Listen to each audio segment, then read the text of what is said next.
Word Spoken podcast. Okay, so I really feel like Craig David sold us a dream. Because it seems, for me, like I had this really shit day on a Monday, right? I mean, the Tinder one was even worse on a Tuesday. Now, I had learned a lot by Wednesday. So after Thursday and Friday and Saturday, I cried on Sunday. But to be honest, I would definitely do it all over again.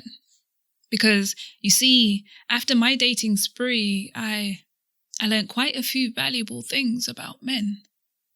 Like, never ever flick them in the forehead unless you want to start a fight. See, they have feelings too, so be kind. Do not use a humor-colored paintbrush thick enough to deliberately color outside of his ego lines. Do not test him.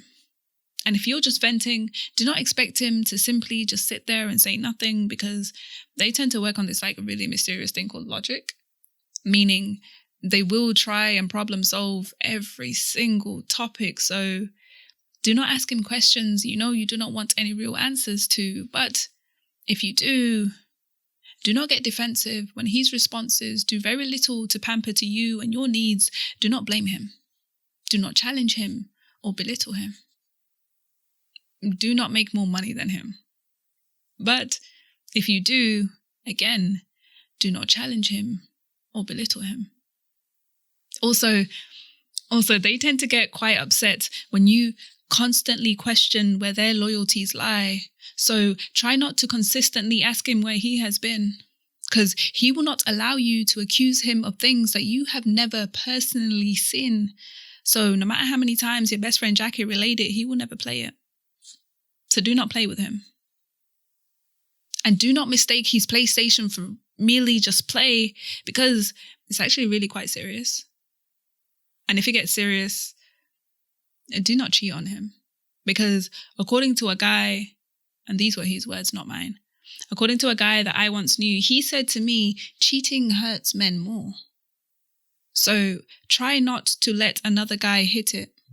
But if you do, maybe only date Arsenal fans, because they can somehow handle heartbreak and still stay committed.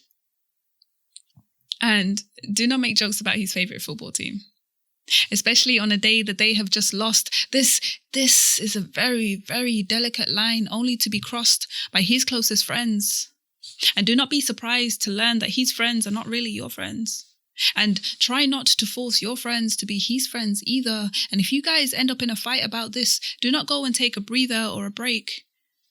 But if you do, maybe mentally prepare that he might have made a mistake or two in your absence, and do not burn his steak.